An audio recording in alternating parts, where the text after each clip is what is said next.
안녕하십니까, 고박사TV입니다. 오늘은 무궁화와 애국가란 제목으로 말씀드리겠습니다.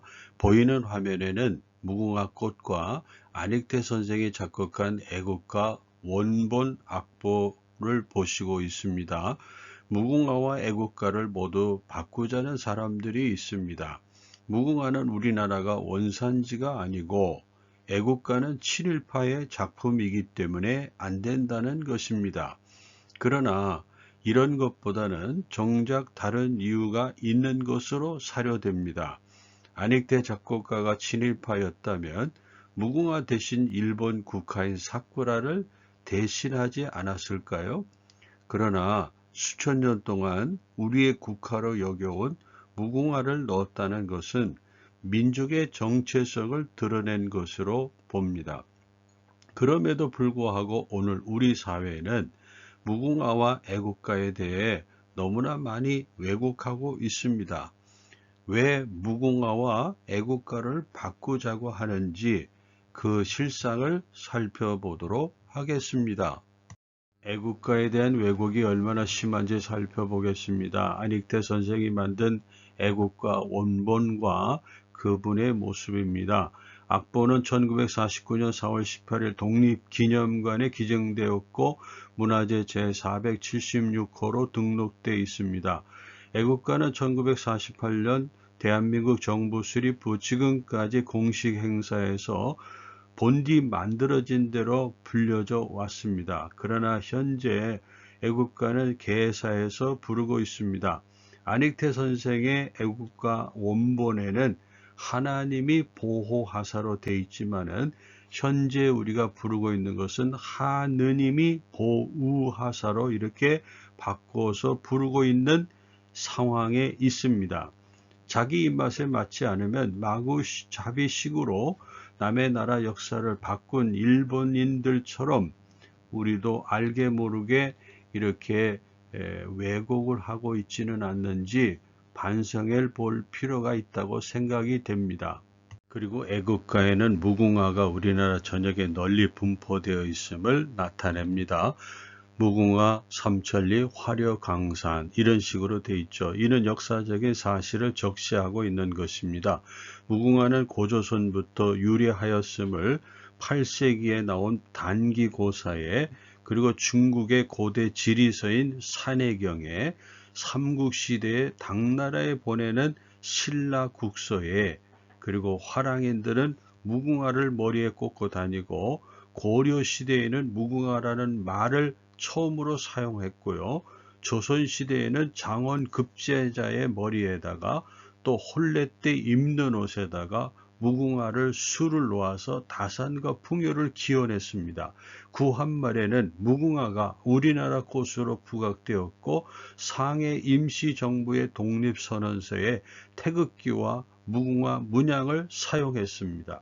이처럼 무궁화는 역사적으로 고대로부터 우리나라와 함께한 꽃임을 나타내고 있습니다. 그러므로 애국가의 무궁화를 반영하는 것은 당연한 것입니다. 무궁화는 아이들에게도 친근한 꽃입니다. 아이들의 전승놀이 가운데 하나인 무궁화 꽃이 피었습니다. 라는 놀이가 대표적입니다. 술래가 무궁화 꽃이 피었습니다. 라고 외친 뒤 뒤를 돌아보아 움직이는 사람을 잡아내는 놀이로 아주 재미있는 놀이 중에 하나입니다. 또한 동요에 무궁화 무궁화 우리나라 꽃 삼천리 강산의 우리나라 꽃 이렇게 부르는 동요가 있습니다. 이 외에도 대중가요 꽃 중에 꽃 무궁화꽃 삼천만의 가슴에 피었네 라는 그런 노래가 있습니다. 어디 그뿐입니까? 민요에도 있습니다. 이렇게 무궁화는 여러 분야에서 어린이 놀이라든지 또한 이렇게 대중가요, 민요 옛날로부터 이렇게 소재로 쓰여져 왔습니다.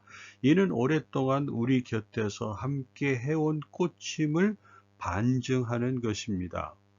국민들의 일상에서도 친근히 널리 사용되고 있는 무궁화입니다. 무궁화 열차를 비롯해서 1원짜리 동전 주화가 있고 해외로 드나들 때 사용하는 여권에도 우표와 최고훈장, 무궁화 대훈장이라고 하죠.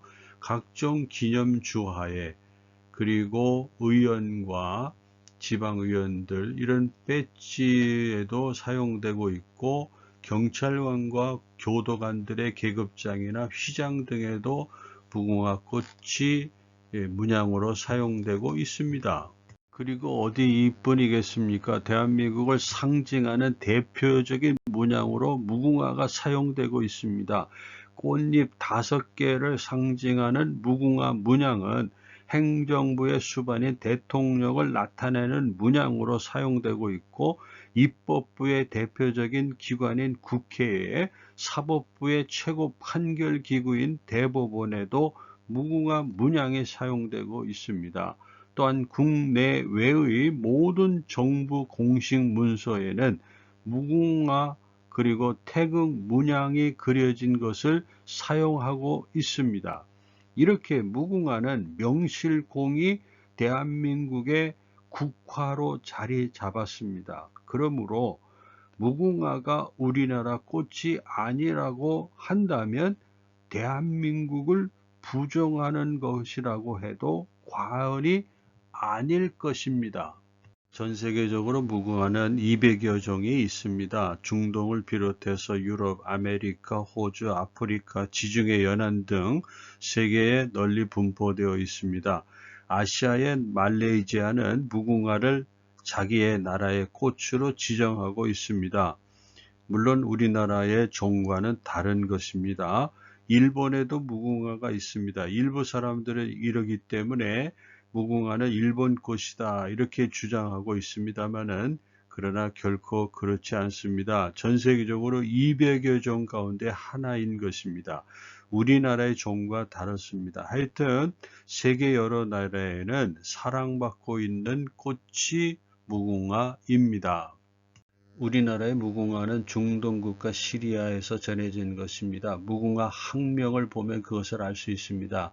히비스커스 시리아커스라고 하는데, 이것은 원산지가 중동의 시리아라는 그런 뜻입니다. 시리아부터 한국까지 얼마나 먼 거리입니까? 가까운 거리가 아닙니다. 바람에 날려왔습니까? 그렇지 않습니다. 사람들이 전해진 것으로 사료가 됩니다. 일부 사람들이 주장하는 무궁화는 우리나라가 원산지가 아니기 때문에 우리나라 꽃으로 지정할 수 없다고 하는 것, 일부는 맞지만 일부는 동의할 수가 없습니다. 왜냐하면은 바로 우리나라 조상이 누굽니까? 여기서 태어나고 자라서 세워진 나라가 아닙니다. 우리의 조상은 바이칼 호수 근처에 살던 사람들이었습니다. 그렇지만은 최근의 연구에 의하면은 그 바이칼 호수 근처에 살던 우리 조상들이 사실은 중동 지역에서 거주하던 사람들이었다고 합니다.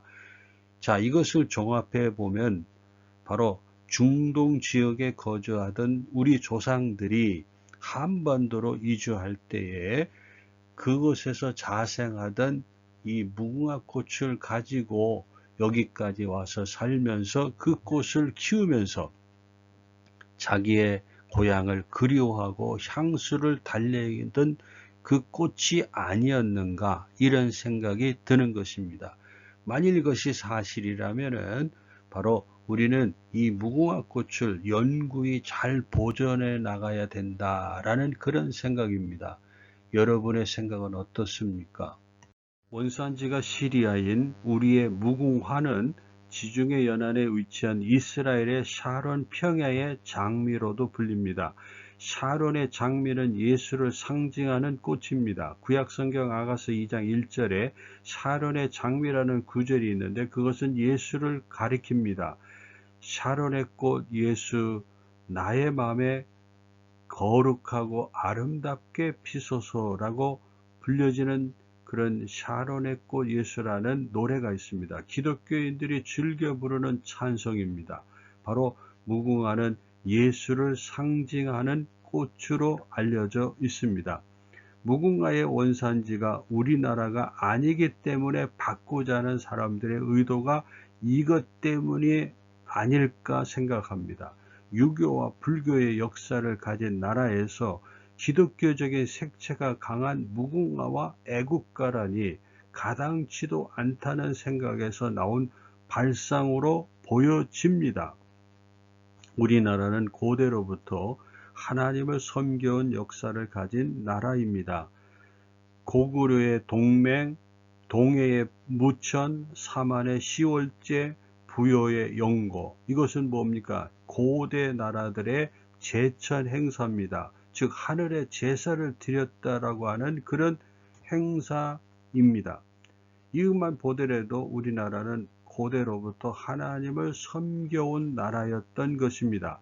역사의 진실은 가릴 수 없습니다. 마음속 깊이 흐르는 민족의 정서가 아직도 살아있는 한국입니다. 무궁화와 애국가는 우리의 역사입니다. 그렇기 때문에 끝까지 자랑스럽게 여기고 사랑해야 할 국가요 국가입니다. 여러분 생각은 어떻습니까? 감사합니다.